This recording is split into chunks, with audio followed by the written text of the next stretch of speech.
estar con nosotros. Les saluda Romeo Lemus. Estamos listos este viernes, fin de semana prácticamente ya. Estamos cerrando la semana laboral.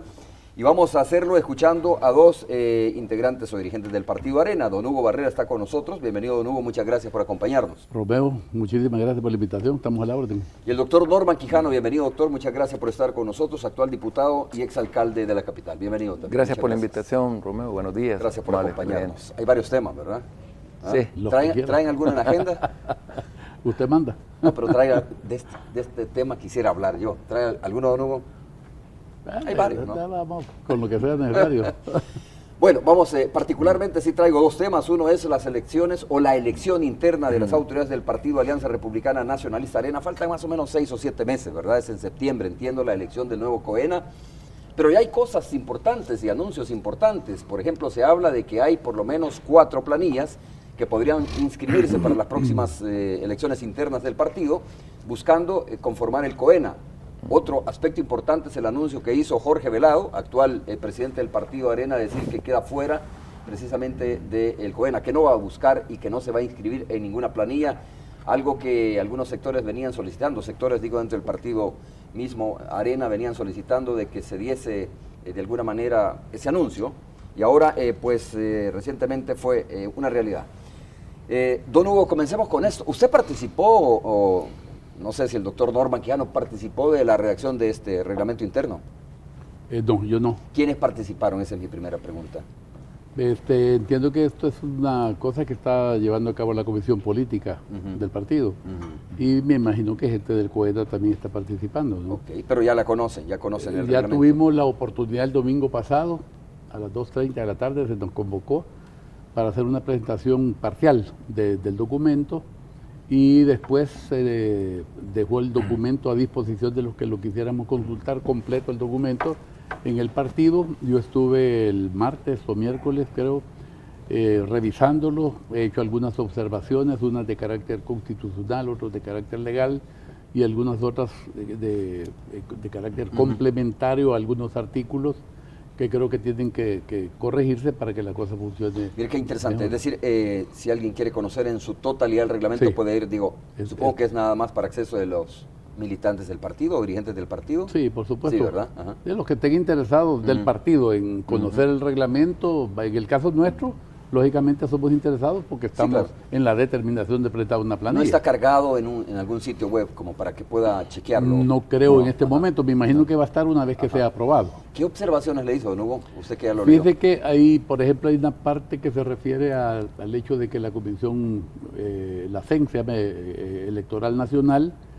las resoluciones que tome son definitivas y yo realmente creo que tienen que ser apelables aunque sea ante la misma comisión. Esa es una de las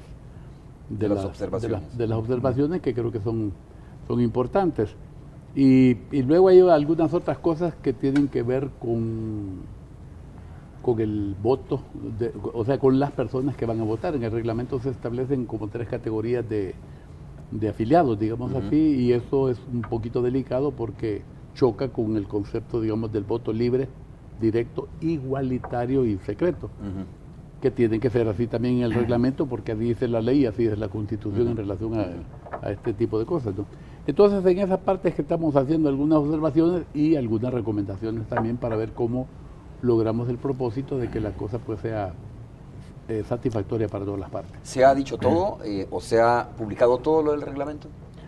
Bueno, yo he visto el documento entero, Ajá. o sea, el anteproyecto que está ahorita, ¿no? Eso todavía es susceptible de que se presentó el domingo también en la mañana para los 4 departamentos del occidente, para Chalatenango, La Libertad y San Salvador se presentó el domingo a las 2:30 de la tarde pasado, y se va a presentar en la mañana para los 4 departamentos de la zona paz central y luego para la zona oriental el próximo domingo. Entonces, después de todo eso se va a esperar, me imagino, unos 10-15 días para cualquier observación que haya que dar o las consultas que se puedan hacer, para luego dejarlo ya completo, ya como proyecto, pasarlo para la aprobación de la Comisión. Es decir, no es esto es lo que va a ser, sino que esto es lo que nosotros proponemos. Exacto, sí. Y va a haber hay espacio para poder opinar, eso es lo bueno. Bueno. Doctor Norman Quijano, ¿cuáles son las novedades? Dice don Hugo, yo ya lo leí, pero tiene algunas observaciones que le ha hecho el reglamento. Sí. En términos generales, ¿ustedes están satisfechos, si ya lo conocen en su totalidad, como está planteado hasta ahora, están satisfechos con la redacción y el contenido sobre todo de este reglamento? Romeo, yo creo que lo más importante es que hay un proceso de apertura, ¿verdad? De diálogo sincero al interior de nuestro partido. Yo decía, hay vientos de cambio, hay vientos de renovación. La dirigencia está haciendo pues ese peregrinaje, como ya Hugo lo ha expresado, lo cual es muy positivo y hay un espacio para hacer observaciones. Algunas serán de forma, otras serán de fondo. Lo importante es que de este proceso salgamos fortalecidos, como es la esperanza que tenemos todos, que ese diálogo sincero nos haga dar un avance, tener un avance democrático importante al interior del partido. Este proyecto de reglamento que surge de la Comisión Política, no sé si han participado otros sectores, está en un esfuerzo no solamente por respetar la Constitución, que no se le vulneren derechos a cada uno de los militantes del partido o estructura del partido, obviamente tiene que estar en consonancia con la ley de partidos políticos también, y sobre todo con el sentir y el pensar que nunca se vaya a prescindir de ese diálogo y que ciertamente podamos enfrentar esto con absoluta confianza.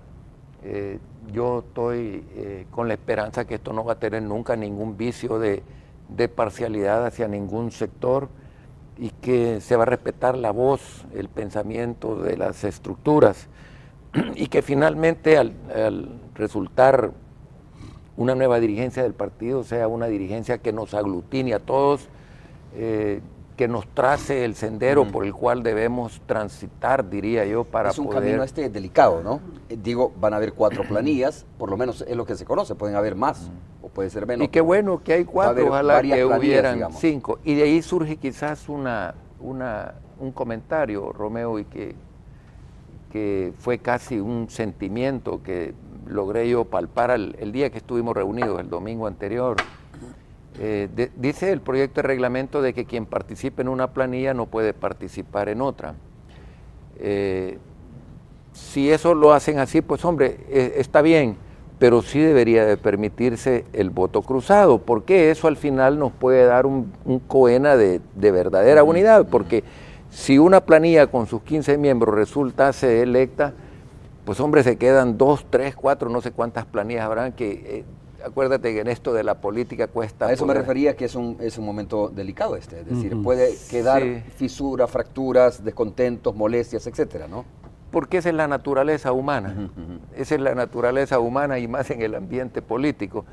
Yo creo que si la dirigencia del partido, la comisión política, permite ese voto cruzado, vamos a salir como todos tenemos la esperanza de salir, abrazados como hermanos y listos a recorrer ese arduo camino que nos espera de cara al 18 y 19. ¿Qué le parece esa propuesta, don Hugo? ¿Y si la van a hacer oficial o cómo va a ser la situación? Esas observaciones se van a presentar, pero el asunto de que si alguien está en una planilla no puede participar en otra, yo sí creo que se debe de corregir, porque nuestros estatutos, por ejemplo, establecen que en los organismos de mando del partido debe de haber un representante de cada uno de los sectores que componen el partido, obreros, campesinos, agropecuarios, profesionales, etcétera.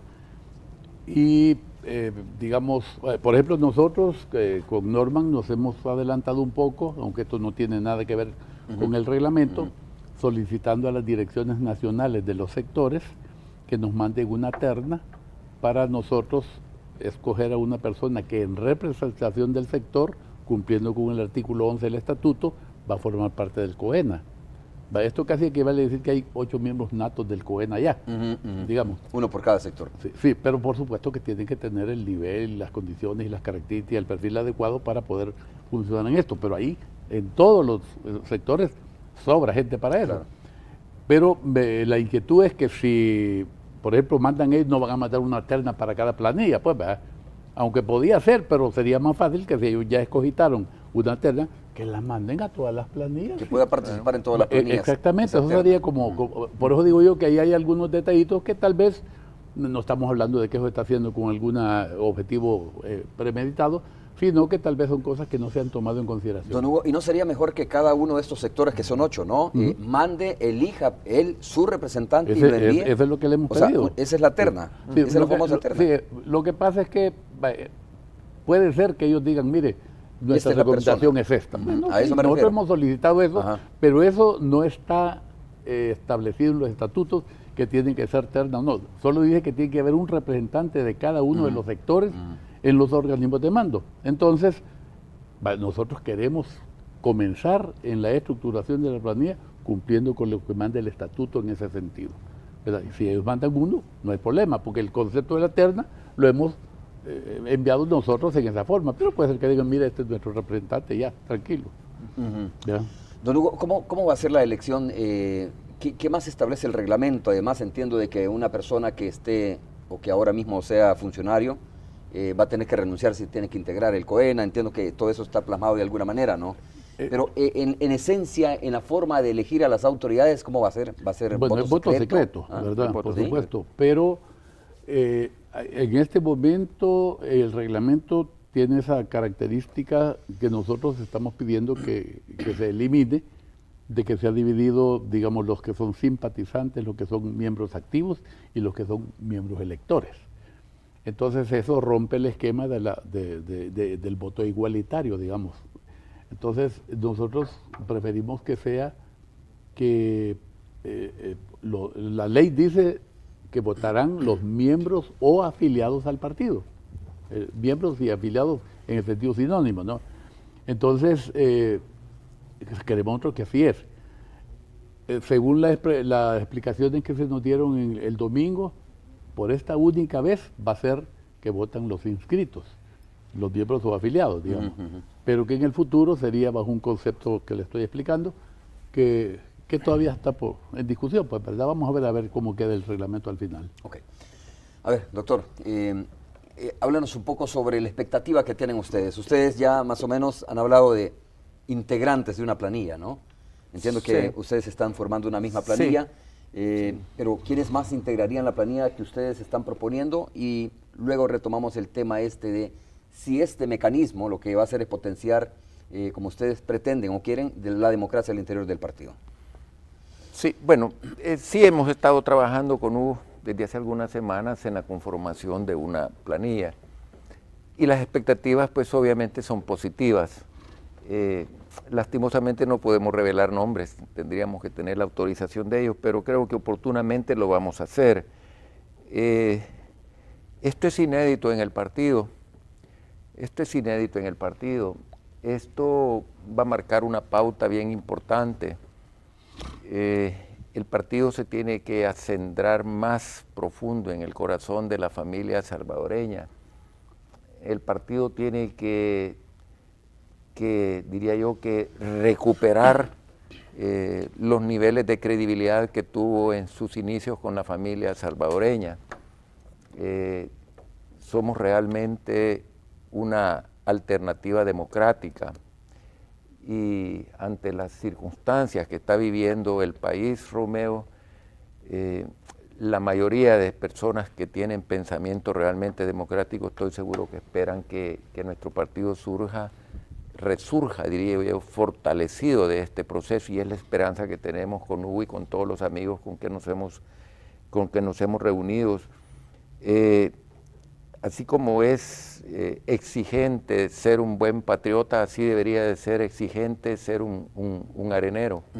Es decir, debería de ser algo demandante, es decir, el pertenecer al partido debe de ser una persona que esté comprometida con las buenas costumbres, con un comportamiento decoroso, no solamente en el ámbito público, sino que también en el ámbito privado. Debe de ser una persona que tenga virtudes acrisoladas, diría yo. A mí me gusta ser soñador en este tema. Los niveles, diría yo, que ha tenido el país insoportable, diría yo, de descomposición y de corrupción son tan grandes que si nosotros no pegamos, si no somos capaces de dar ese golpe de timón como partido, siempre vamos a estar en el riesgo de caer en manos de un tirano. Doctor, ¿está de acuerdo usted que de la forma como se desarrollen estas elecciones, como se lleven a cabo, depende mucho de la unidad del partido? Mira, el partido yo nunca lo he visto desunido. Algunas veces en estos días que hemos estado previo a la presentación de este reglamento, lo que hemos tenido son diferencias de criterio, diferencias de opinión que son muy, diría yo, normales en un instituto político que tiene una enorme cantidad de seguidores, de militantes, de estructuras. Y eso pocas veces se había dado en el pasado. Yo siempre he dicho de que cuando el disenso se da con fortaleza argumentativa, con respeto y con un criterio amplio, hombre, se puede tolerar el disenso dentro de un partido, pero si producto de ese disenso se fragmenta un instituto político, tampoco en eso estoy de acuerdo. Nosotros algunos hemos expresado opiniones divergentes con la dirigencia en su momento, pero no es como algunos lo han querido presentar como un partido dividido. No estamos divididos, estamos conscientes todos los que estamos al interior de nuestro partido que somos una alternativa contra un partido que es de corte marxista. Pero estas diferencias pueden llevar en su momento a una división, ¿no? Si no se saben administrar, digo. Sí, bueno, mire, primero yo considero que en este momento el partido está quizás en su mejor momento desde el punto de vista unificación de sus miembros, tanto a nivel de estructura como a nivel de bases del partido, ¿no? Hay un enorme entusiasmo para que las cosas caminen bien para la recuperación del poder, naturalmente, y para eso necesita estar bien amarrado. El hecho de darle forma a una planilla, digamos, tiene que tener mucho que ver con elementos que hemos puesto en un perfil. Por ejemplo, hay que tener, fundamentalmente hablando, tiempo para dedicarle al partido. Eso es importantísimo en este momento y es parte del perfil, digamos, así como tener capacidad política, pero también tener experiencia en este asunto. El concepto de experiencia y capacidad yo lo divido de tal manera que hay jóvenes, por ejemplo, con mucha capacidad y que aprenden rapidísimo. Eso hay que acogerlo, por supuesto. En el COENA tiene que haber representación de gente joven, claro, y así la estamos planteando. Por ley tenemos que tener por lo menos 5 mujeres en el COENA. Somos 15 y el 30% por ley tiene que estar así. También en ese sentido se está tomando en consideración esto. Pero le digo que los elementos de la gente joven, que tal vez por los años que tiene, no tiene mucha experiencia, pero tiene capacidad para avanzar. Tiene más energía. Exactamente. O sea que y eso es cosas que se están tomando en consideración para la estructuración de la planilla. Yo siento que si logramos esto, hacerlo de tal manera de que opere la situación y si se logra tener la oportunidad de llegar a dirigir el COENA, yo estoy completamente seguro que el partido va a lograr propósitos que tal vez nunca te había logrado. ¿Con cuánto tiempo de anticipación, según el reglamento, tiene que renunciar una persona que está ocupando un cargo público ahora y que va a integrar una planilla? Que es el caso del doctor Norman Quijano, ¿no? Sí. Ahora es diputado del Partido Arena y tendrá que renunciar en su momento si quiere integrar una planilla, entiendo. Doctor. Sí, bueno, la inscripción de planillas empieza en el tercer trimestre, vale decir a partir del 1 de julio. ¿Queda poco? Sí, ya queda poco, a partir del 1 de julio. Desde ahí empieza el proselitismo y entiendo que la elección se da en el mes de septiembre, entonces son 3 meses de proselitismo, ¿verdad? El proyecto, porque aún es un proyecto, ¿no? Al cual se le están haciendo observaciones, comentarios, etcétera. El proyecto dice de que si alguien está en el ejercicio de un cargo público, el caso particular de este servidor, faltando un año para que sea el nuevo proceso electoral para reelegirse como diputado, que son elecciones en marzo del 18, hay que renunciar a la dirigencia del partido. Ahí hay varias sugerencias, ¿verdad? No renunciar, nos decía el presidente Cristiani, que estaba coordinando la consulta, sino que como depositar el cargo, decir, mientras yo estoy compitiendo durante este año para que no se dé el caso de conflicto de interés, lo cual en el fondo tiene mucha razón, es decir, pero sí consideramos quizás que es demasiado tiempo, un año antes, algunos sugerían 6 meses antes, de lo contrario, están otros contendores en esta cosa, está David Reyes, está Neto Mason, habemos varios que estamos en este interés, está Ana Vilma también, que todavía no se ha definido mucho, pero bien está. Esos últimos dos que usted mencionaba, bueno, Ernesto Mason y David Reyes no están, entendí, en la planilla que ustedes van a presentar. Los hemos invitado, pero también ellos nos han invitado a nosotros para que nos... a formar su planilla. Sí, bueno, entonces, todos nos invitamos, fíjate. Van al reencuentro, ¿no? Sí, nos hemos claro, invitado y todo. Pero te digo, sí, esas cosas yo creo que oportunamente se van a definir, pero ese sí sería un pequeño valladar, porque si tú vas a ser electo en septiembre y aspiras a reelegirse, y yo sustento esto, Romeo, y daba una cantidad de ejemplos grandes. Yo sigo a muchos países, los medios de comunicación son tan amplios, tan rápidos para traernos la noticia, y yo veo que no encuentro en ningún país, ni en Alemania, ni en España, ni en Francia, veo a los dirigentes de un partido político ausentes del ejercicio público, de un cargo público. Los veo en la toma de decisión. Y es lógico, porque el verdadero liderazgo se forja cuando tú estás en contacto con los ciudadanos, visitando la colonia, el cantón, la comunidad y todo. Tampoco debe de ser excluyente el que no está en el ejercicio de un cargo público, y que en el caso particular de Hugo, que tiene una experiencia como funcionario público y una trayectoria, entonces, pero sí debe de permitirse esa combinación. Para mí eso es bien importante, una combinación de la experiencia. Ya Hugo decía, nosotros tenemos valiosos elementos en la conformación de la planilla del sector femenino, del sector juventud. Tiempo, ¿no? Es decir, en primer lugar tiene que ser alguien que tenga tiempo, y un funcionario público, un diputado, le queda muy poco tiempo para hacer ese tipo de ejercicios. Tal vez aquí hay un elemento que hay que tomar en consideración. Por ejemplo, el 5º Congreso de Arena sacó como uno de los 7 puntos de resolución del Congreso tratar de evitar la situación de los dobles cargos. Y eso fue ratificado por una asamblea del partido. Entonces, ahí estamos en una situación que si hay un Congreso que dijo eso y lo ratificó la asamblea, lógicamente tiene que estar en el hay reglamento. que buscarle cómo hacerlo para cumplirlo, o a menos que haya alguna otra asamblea donde se cambie. Una cosa, don Hugo, en este caso, para cualquier diputado que quiera integrar el COENA, tal como lo decía el doctor Norman Quijano, tiene que renunciar, ¿no? Con alguna anticipación.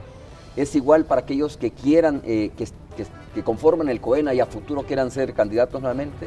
Sí, tiene que haber algún mecanismo, alguna regulación. ¿Eso no lo tiene muy claro el reglamento en este momento? No, todavía no está definido, porque yo le llamo a esto anteproyecto, porque todavía está en la etapa de consulta con las bases y estructura del partido, ¿no? Una vez que eso quede listo, se convierte en proyecto y sería pasado a la Comisión Política para que lo apruebe. Aquí tenemos otro pequeño inconveniente, porque según nuestros estatutos, la Comisión Política es la que aprueba los reglamentos que le presenta el COENA. Correcto. Ahorita la Comisión Política está haciendo el reglamento, entonces está un poquito raro, ¿no? Pero bueno, vamos a ver qué pasa. La idea es que tengamos un reglamento. ¿Cuál es lo raro ahí? Hablando muy francamente. No, digo porque la responsabilidad de elaborar el anteproyecto es del COENA. Correcto. El COENA es el que nombra. El COENA actual. Sí, nombra una comisión, esa comisión elabora el anteproyecto, se lo presenta al COENA, el COENA lo pasa a la Comisión Política para que lo apruebe. Ahí creo yo que hay una cosa que no está del todo en orden, ¿no? Pero definitivamente lo que interesa es que tengamos un reglamento que facilite las cosas y que las ponga de tal manera que toda la operación del partido funcione de una manera más adecuada. Acuérdese que esta es una cosa completamente nueva, no es fácil, porque anteriormente los nombramientos, tanto de candidaturas como de dirigentes del partido, han sido, como corrientemente se dice, de dedo. No solo en Arena, en todos los partidos políticos. Así hemos caminado en el caso de Arena, más de 37 años. Se decía que no. ¿Perdón? Pero se decía que no. Lo bueno es que haya un mecanismo, digamos, en donde democráticamente hablando se elijan a quienes quiere que se dirija. Hacia allá vamos, pero no es fácil porque es primera oportunidad que lo estamos viendo, hay que irlo acomodando poquito a poquitito, y las fallas que pueden existir, yo en lo personal las interpreto como parte del aprendizaje que tenemos. Hagamos una pausa, don Hugo y doctor Norman Quijano. Ustedes confían, tengo que preguntarlo, ¿no?, en que este COEN actual, que es el que dice don Hugo al final, pues junto con la comisión política, ¿no?, van a redactar el reglamento final, ¿verdad? ¿Confían en esta comisión política, en este COENA que no tiene o que no va a tener dados cargados? Vamos a hacer la pausa, ¿les parece? Y hablamos de eso cuando regresemos, por supuesto, continuamos hablando sobre cómo este reglamento podría ser el instrumento, de acuerdo a la dirigencia del partido y a sus integrantes, el documento que podría traerles de alguna manera una consolidación al interior del partido. Volvemos en breve. También quiero preguntarles a ustedes, voy a aprovechar al cierre de la entrevista, hablar con ustedes sobre el tema del estado de excepción, ¿no? Está de moda ahora estar hablando del estado de excepción, aunque me parece que en la Asamblea ya no hay correlación para eso. Volvemos en breve.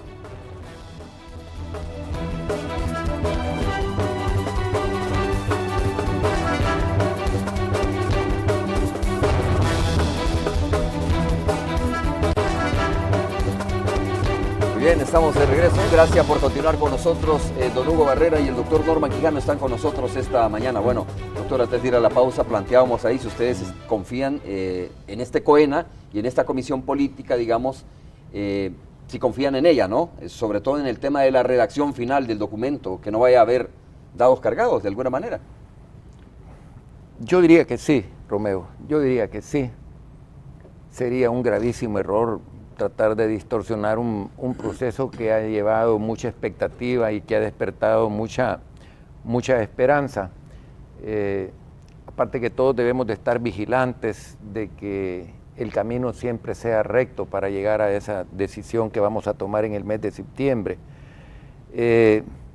Por eso te decía al principio, tiene que ser una expresión genuina de democracia, sin ningún vicio de parcialidad, lo cual va a ser importante para la legitimidad del COENA que va a surgir. Así que mi respuesta sería que sí, ¿verdad? Hay muchas personas de gran valía que están dándole seguimiento a esto a nivel de comisión política, a nivel del Consejo Ejecutivo Nacional. No, yo también creo que el COENA, el trabajo que está haciendo, que tiene que ver con la nueva ley de partidos políticos, creo que es bueno. Yo no creo, bajo ningún concepto, que hay que generar ningún tipo de dudas al respecto. Pero sí tenemos que estar todos en la observación, porque uno puede tener un criterio por los conocimientos que tiene del partido, y alguien puede tener un criterio diferente, sí. Pero lo bonito de todo esto es que los responsables de la elaboración del reglamento lo han puesto a disposición desde el lunes en el partido, para que cualquiera que llegue lo pueda consultar completo. ¿Y quién nombra, o cómo se nombra esta comisión política, que finalmente es la que redacta o le da el visto bueno al reglamento? Esa es una parte que también hay que tomar en consideración, porque hasta ahorita se está estableciendo mecanismos para la elección del COENA, digamos, y mecanismos para la elección de otros organismos como las departamentales y las municipales. Pero también hay otras instancias en el partido que son diversas comisiones, digamos, que también tienen que tener su propio mecanismo de elección o nombramiento, como se le quiera llamar. Y en ese sentido hay que trabajar también al futuro inmediato. O sea, allí participan los dos COENA el que elige esta comisión política. No. La comisión, tal vez Hugo me puede ayudar aquí porque él ha estado en el Consejo Ejecutivo Nacional. Entiendo que la forman los dos presidentes honorarios, el doctor Calderón Sol y el presidente Cristiani. Entiendo que de los 8 sectores se unen cada 2 sectores y nombran un representante, ahí entiendo que surgen 4. Veo que en la comisión política veo ahí a Beto Bondanza, que es fundador constituyente. Hasta ahí me quedaría porque no recuerdo. Yo estuve muy brevemente por ser candidato presidencial en su momento, participé, aunque nada más nombrado, pero nunca pude asistir a ninguna reunión de la comisión política. Yo andaba en otras lides, ¿verdad? es decir, trabajando en el territorio nacional, pero sí me dieron la oportunidad por ser candidato presidencial. Solamente en esas condiciones. Yo creo que ha quedado establecido que el candidato presidencial es miembro de la comisión política, pero no lo recuerdo muy bien. Yo no sé si Hugo tiene más claridad en eso. Doctor, ¿cómo queda salvada esta parte que ha sido incluso criticada por usted, ¿no? En su momento, y no solo por usted, sino también por otros dirigentes del Partido Arena o miembros del Partido Arena, el excesivo presidencialismo? De hecho, don Hugo lo decía hace poco también, creo, en otros medios de comunicación. ¿Cómo se va a salvar esa parte con esta nueva elección? ¿El reglamento salva esa parte? Porque entiendo que hay demasiada discrecionalidad del presidente del COENA para tomar algunas decisiones. Don Hugo. Mire, esa es quizás la parte fundamental de todas las reformas que se tienen que hacer. El asunto es el siguiente. Cuando nosotros estamos estructurando una planilla para conformar un COENA, lo estamos haciendo llevando personas responsables, con capacidad, con experiencia, con tiempo, pero con un criterio colegiado, no con criterios obedientes, en el sentido de que todos, en el momento de las discusiones, hay alguien que dirige la reunión, digamos. Sí, claro, como el director de la orquesta. El director de debates, digamos, como director de la orquesta. Pero todos sus opiniones valen exactamente lo mismo. Pero eso tiene que quedar reglamentado, y en este momento así no lo tiene está. que ser.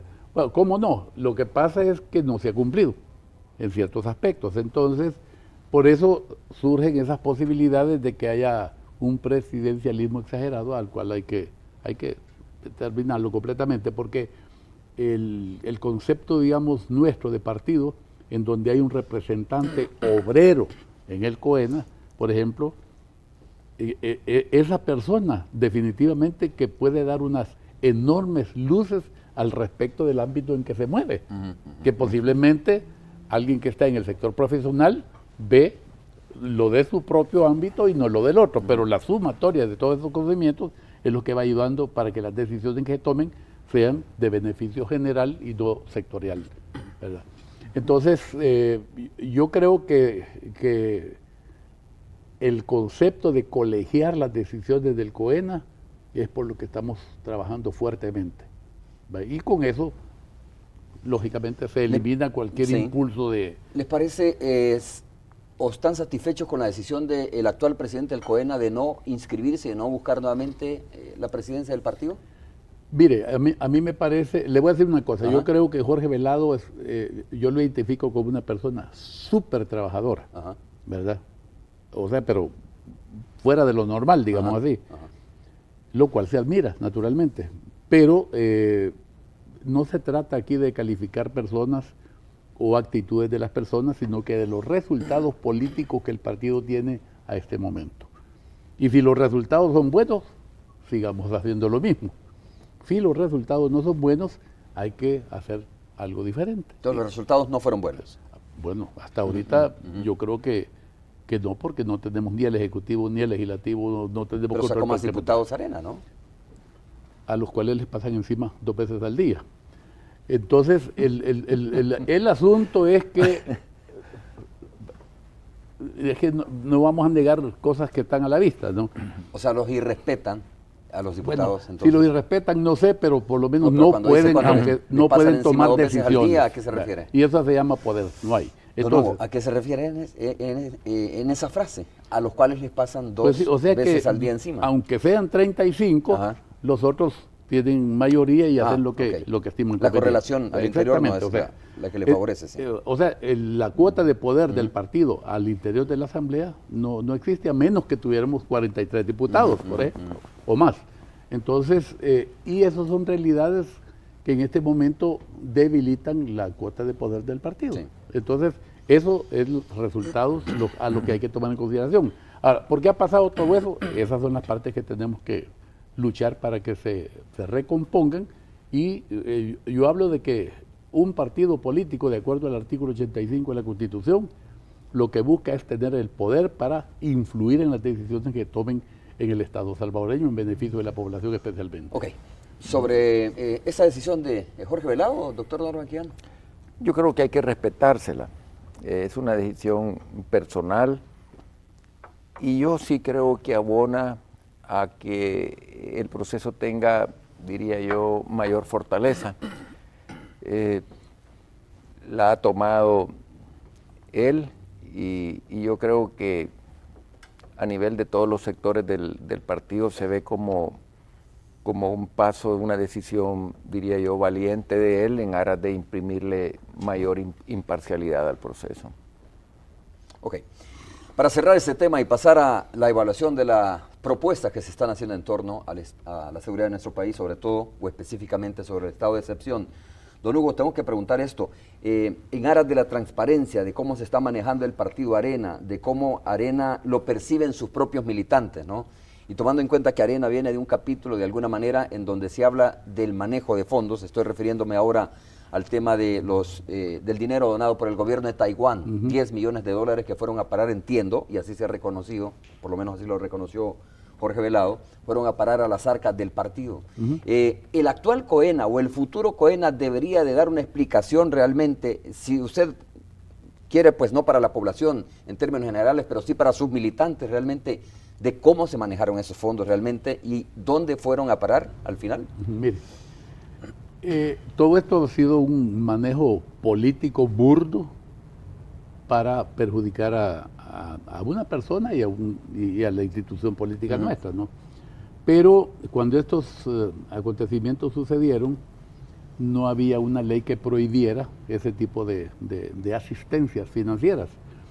Entonces, esos fondos no venían para cosas de aspecto social en ningún momento. Eso era ayuda, digamos, de una organización de Taiwán para una organización de El Salvador. Para un partido político. Sí, y como le repito, eso no era prohibido, legalmente hablando no era prohibido. No había nada que se lo podía evitar. Cuando se juega con el esquema de que esos dineros venían para cosas sociales, entonces, sin probar nada, porque cuando son dineros que vienen de un estado a otro para asuntos de interés nacional, hay un acuerdo entre las dos cancillerías, o entre los representantes de los dos gobiernos, públicamente hablando, se firma el documento de ese aporte que viene de un gobierno al otro, y eso ingresa al Fondo General de la Nación y de ahí se va sustrayendo para cubrir aquellos proyectos para los que la donación, oficialmente el préstamo, no hay un documento, pero no pudo hay, haber, verbalmente un compromiso de donación para ayuda social. Verbalmente no existe para ese tipo de cosas. Todo se hace oficializado, tanto por la responsabilidad del país donante como del receptor del beneficio, ¿no? Eso no existe. Y si existe, que lo presenten y que digan, mire, aquí está, este dinero vino para tal y tal cosa, aquí está firmado, se firmó tal fecha en la Cancillería, con la prensa adelante, todo. No, eso no es así. Entonces, hoy es diferente porque hoy la ley prohíbe, entonces tenemos que ver cómo nosotros conseguimos recursos para el mantenimiento y operatividad del partido internamente. Sí. Pero Arena no tiene que explicar nada sobre eso. No, es que la realidad del caso es que yo digo que no, porque esto fue una estrategia de carácter político electoral manejada por gente del frente, muy particularmente con el presidente Funes, en donde acusó que esos dineros venían para ser utilizados en obras sociales de beneficio para las personas afectadas por algunas cosas, y puede ser que haya habido otros dineros que venían para eso, que sí se ocuparon para eso, pero en el caso particular de esos 10 millones, no venían para cosas sociales, sino que era otro tipo de aportes de colaboración que nada tenían que ver con los intereses del país, sino que con los intereses de un partido político. Ok. A ver, doctor, para cerrar ese tema, yo creo que ¿está de acuerdo usted también en que Arena no tiene que explicar nada de eso realmente? Mira, o sea, dar explicaciones, digo, a la población, ¿no? Bueno, mira, el partido pagó caro y el país ha pagado caro con la muerte de un expresidente brillante, que ciertamente estuvo inmerso en esta situación en medio de una campaña electoral. Hugo ha explicado cuál era el origen y cuál era el destino de esos fondos. No era para damnificados del terremoto. Parece ser que a Funes también le adjudican que recibió 4.9 millones de dólares para la campaña de él. Nadie dice nada. Esto se hizo un manejo político mediático con el objeto de perjudicar en ese momento mi candidatura presidencial. Pues si algún logro habrán obtenido, producto de todo ese manejo, te repito, yo en lo particular siempre he creído que el presidente Flores fue la víctima de una persecución política que se le trató con tanto desprecio, con tanto vilipendio, que no se le estaba siguiendo un juicio justo, que se le había condenado a priori, que pudimos haber hecho más como partido para que esta cosa no terminara en forma tan trágica. ¿Y esta práctica es normal dentro de los partidos políticos? Dentro de los partidos políticos, digo, ¿no? O sea, no. No, yo creo que para mí eso es una salvajada lo que se ha hecho. No, digo, normal esto de recibir dinero de gobiernos. Amigos, no me diga usted que el Frente no ha recibido cualquier cantidad de por eso apoyo digo, dentro de los partidos políticos. De ALBA y todo ese tipo de cosas, ¿verdad? Lo que pasa es que ahora la ley lo prohíbe, ¿verdad? Entonces, la ley, o sea, las autoridades pertinentes tendrán que ver que eso no suceda, pues porque hoy sí es ilegal completamente. Entonces el asunto es que no se puede estar hablando el burro de orejas, como dicen, ¿verdad? Pero bueno, mire, yo creo que esa es una situación triste que ya pasó, francamente, pero la satisfacción de nosotros es que todo ese manipuleo que se hizo de carácter político y electoral en contra de la candidatura de Norman, al final produjo, digamos, un pírrico gane del frente, entre comillas gane, porque nosotros perdimos por falta de control en las mesas receptoras de votos aproximadamente unos 174,000 votos y Norman perdió, entre comillas, por un poquito más de 6,000 votos, no me recuerdo. O sea que a pesar de toda esa montaña de cosas horribles que hicieron en contra de personas del partido y en contra de la candidatura de Norman, qué lástima, pues, ¿verdad? Pero bueno, vienen los nuevos capítulos que... Don Hugo, solo por aclaración, solo para aclarar más bien, no por aclaración, sino solo para aclarar, usted tiene toda la razón cuando dice, mire, es que el gobierno debería demostrar, ya sea el gobierno de Taiwán de entonces o el gobierno del expresidente Mauricio Funes, debería demostrar a través de un documento que en efecto esa ayuda venía para obras sociales, ¿no? Para los damnificados. No es un documento. Debería de haber algo, ¿no? Sí, un protocolo. ¿No? La Cancillería salvadoreña y la Cancillería de Taiwán, si es que eso venía para una cosa determinada, tienen que tener con claridad establecido que aquello venía mediante un acuerdo entre los dos gobiernos firmado por los dos cancilleres en un acto público. De acuerdo, pero ahí iba el complemento de la pregunta, pero también Arena tendría que demostrar, en efecto, ¿no? Que esa plata, en efecto, el presidente de Taiwán en ese momento dijo que era nada más para el partido y que no era para la ayuda social. También Arena tendría que demostrar eso. ¿O es que de repente les dijeron, mire, este es para ayuda social y lo desviaron para otro? Legalmente hablando, se supone que el que lo acusa a uno tiene que probar de que lo que está diciendo es cierto. No le vamos a invertir el sistema jurídico aquí con ese tipo de cosas. No, pero es interesante para callarle la boca a aquellos que dicen políticamente lo hablando, contrario. nosotros explicamos, cuando creo usted dijo que Jorge Velado le había explicado que el dinero había llegado a los fondos de Arena, porque para ahí venía. Y no era ilegal. Lo dijo durante el exactamente, entonces se explicó, se aclaró, se dijo. Lo que pasa es que acuérdese que estas explicaciones han sido posteriores, digamos al momento de la campaña de Norman, cuando le hicieron también daño, pero como le repito, aún con todo y eso, la gente está tan decepcionada, digamos así, de la situación que se está viviendo por un montón de temas, especialmente con el tema de la inseguridad, que aún así, y habiendo perdido nosotros 174,000 votos que fueron sustraídos por alguien ahí, nos han perdido apenas un poquito más de 6,000 votos. Solamente un punto que para mí es bien importante y que nunca se menciona. Todo préstamo o toda donación es precedida de un convenio y ese convenio pasa por la Asamblea Legislativa. Además, sí. ¿En qué momento pasaron esos 10 millones de dólares si es que venía para el país? ¿En qué momento pasaron esos 10 millones por la Asamblea Legislativa? Si alguien me responde eso, yo estaría anuente a que allí hubo malversación. Si no me responden, eso venía para el partido. Ok, doctor Norma Quijano, hablemos ahora, antes de ir a la pausa comercial, sobre la propuesta o el debate que se está haciendo sobre el tema del estado de excepción. Me parece que ya no hay correlación en la Asamblea Legislativa. Se dice que los diputados del Partido Arena primero dijeron que sí, o por lo menos una buena cantidad, y ahora todos están diciendo que no es cierto. Usted particularmente, sí, ¿qué piensa sobre la posibilidad de establecer los estados o el estado de excepción en nuestro país? Bien. Algunos municipios. Mira, Romeo, han tratado de, a través de las redes sociales, buscar una contradicción de este servidor. Pero si hay un video donde usted dice que sí, ¿no? Que es una propuesta de campaña. Yo lo dije y no me estoy retractando de lo que yo expresé, ¿verdad? Y lo he sostenido siempre. En medio de la campaña, cuando teníamos 6, 7 homicidios al día, yo dije que al ser presidente de la República iba a hacer uso de todos los poderes que me granjea la Constitución, que le granjea a un presidente de la República, cuyo artículo 2 de la misma le obliga al presidente a velar por el trabajo, por la educación, por la seguridad, por la vida de sus ciudadanos. Y que si tenía que llegar a poner un estado de excepción, yo no iba a dudar en tomar las medidas que fuesen pertinentes, y eso pasaba incluso por el estado de excepción. Eso lo sigo sosteniendo. Entonces, ¿apoya el estado de excepción? No. Es que una cosa es que Norman lo diga, que tengo convicciones profundas democráticas, y otra cosa es que le diga a un gobierno que le miente con total flagrancia a la población, que le oculta una tregua y que tiene como doctrina el marxismo como parte de su ideario. Esas son cosas distintas.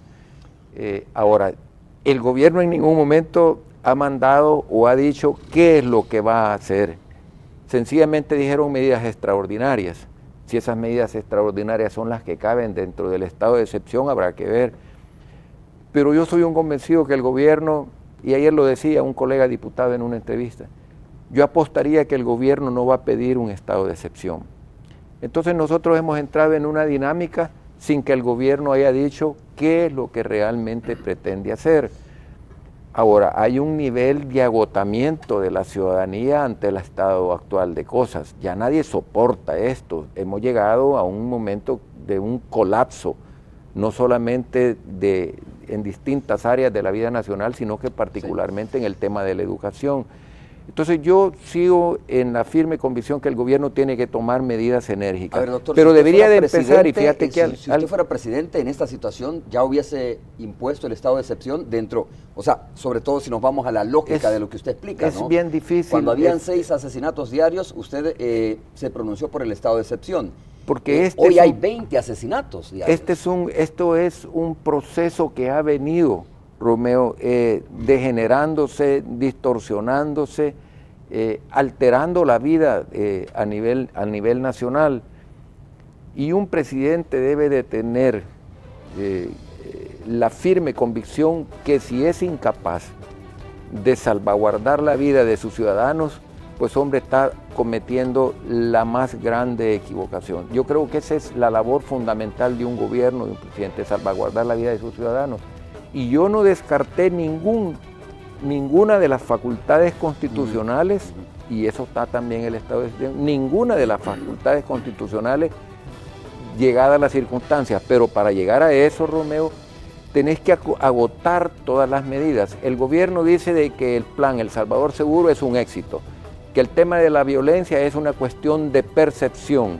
Entonces entra en una confrontación cuando dice es nivel de percepción, son los medios los que lo están exacerbando, porque aquí la cosa está bien según el profesor Sánchez Serén. ¿Por qué no empezamos por unas medidas excepcionales al interior de los penales? Cuando están culpando a las empresas telefónicas, eso es ridículo. Sí, ¿y por qué si es que no deben de haber celulares adentro de los penales? Y si tienen celulares, ¿y qué cuesta cortarles la energía eléctrica para que no los puedan cargar? ¿Y por qué descargar la responsabilidad en las telefónicas? ¿Me entendés? Empecemos por quitar la corrupción al interior. Si al interior de los centros penitenciarios están, diría yo, los comandos de operación, y no el mismo profesor Sánchez Serén ha dicho que los asesinatos de Opico surgieron de Izalco y no sé qué otro penal. De 2 penales del país. Eso es una vergüenza que lo digan, y si lo habían interceptado, ¿por qué no lo impidieron? ¿Por qué no cortan la energía eléctrica? Si es que cuando tú vas a viajar y pasas por el detector de metales, alguien decía, si es que ahí no podés llevar absolutamente nada metálico, si un corta uña llevas y te sale. ¿Y cómo es que entran con celulares, con machetes, con armas, con cargadores y todo? Eso se llama corrupción y son incapaces de hacer eso. Cuando se haya agotado todo eso, cuando se haya agotado todas las medidas que develan que vivimos en un estado corrupto, entonces se puede hablar de vienen las otras medidas. Vamos a hacer una pausa. Cuando regresemos, don Hugo, escucho Okay. su opinión respecto a este tema. Volvemos.